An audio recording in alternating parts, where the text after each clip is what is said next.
You know, I was super excited to bring this group of guys up from what, New York, New Jersey, Pennsylvania.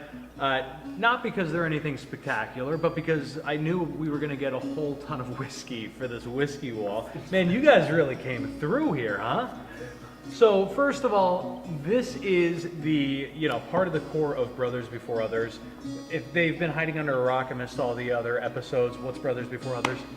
It's a nonprofit group who was formed in 2014 to provide flowers for every line of duty death, and it's grown over the years into, like Josh said, an action network, a social justice for our profession and the communities that we serve. So this is, it's actually our first new series here at the Whiskey Wall. Super excited to be launching it with these guys. Not bad, you guys don't suck on camera, so I gotta give you all props on that. What do you hope the takeaway for everybody who watches every one of these upcoming episodes is? I would say the takeaway should be the American law enforcement officer is not the enemy. We are out there in the communities. I mean, listen, if we're being realistic, we want to go, we want to serve the community, we all want to go home to our families. Just like a butcher, a baker, or a candlestick maker does, right? We all just want to do our jobs, do it well, and go home and see our families. We're not out there trying to hurt anybody, but we do have to uphold the law.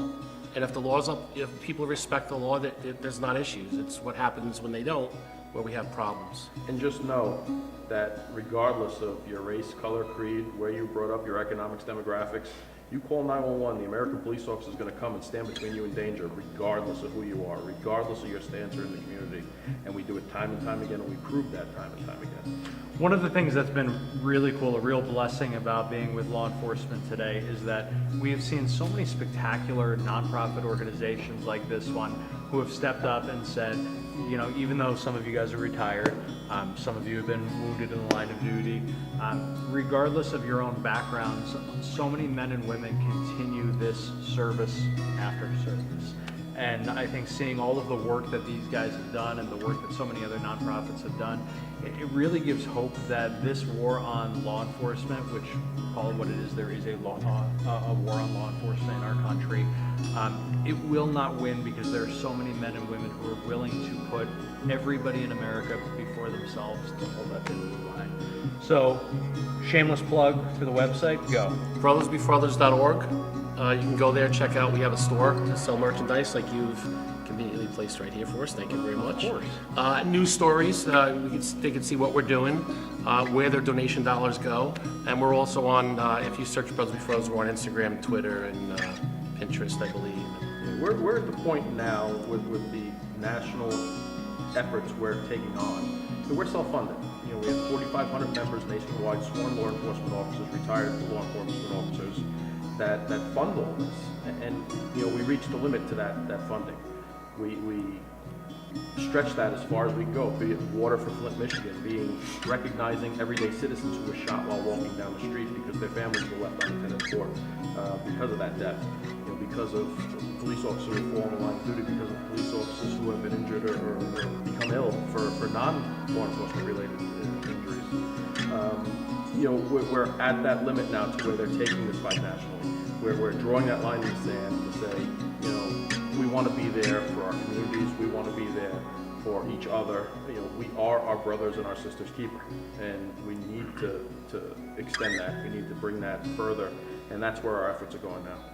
Over the coming weeks, you're going to hear some of their stories. You're going to learn about some of their passions, but their stories and their passions, they're just, as we like to say, a microcosm of this family as a whole. We've got a great magazine here. Tell them all who you are. Dan Devaya, I'm actually the founder of the Blue Magazine. So one of the things that we talked about in his episode, which is coming up, is all of these companies that are out there that stand behind law enforcement and great causes. So we had a spectacular lunch today. Shameless self-promotion of my cooking abilities. Delicious. I think Traeger had more to do with that than you. So we have companies like Traeger that threw in, sent a couple of smokers. We've got Operation Innocence, our task force to come up with common sense solutions to stop school shootings. Traeger said we're going to take care of all the guys that come up for it, so they sent a couple of smokers and swag and sauces and rubs and pellets and everything.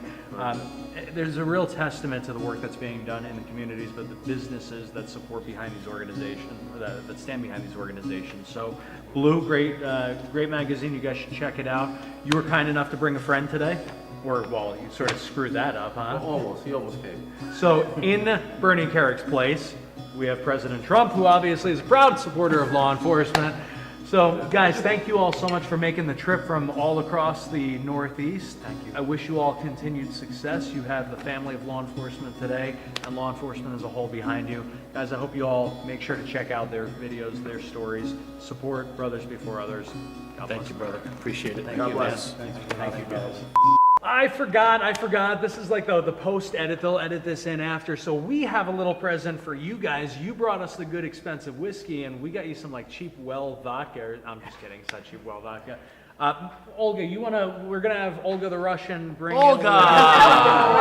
Wait a minute. So Salute is It's a an American. conspiracy. The Russians bringing vodka. It's an American vodka that Don't give any supports to Trump. organizations here Yeah, in Donald America. can't accept the vodka because he's already under investigation. Our friend Matt Murphy over at Murphy Distributors wanted to thank a lot of the people who come up here to join us and share their stories. So we want to send you guys home with some Salute vodka. Actually, I think Salute should consider sponsoring a segment too and just keep sending us vodka. But in the meantime, Matt Murphy, thanks for hooking these guys up. I may or may not be sipping this on the way home. Excellent. Well, we'll keep the whiskey. You take the vodka. God bless America. Now we're done.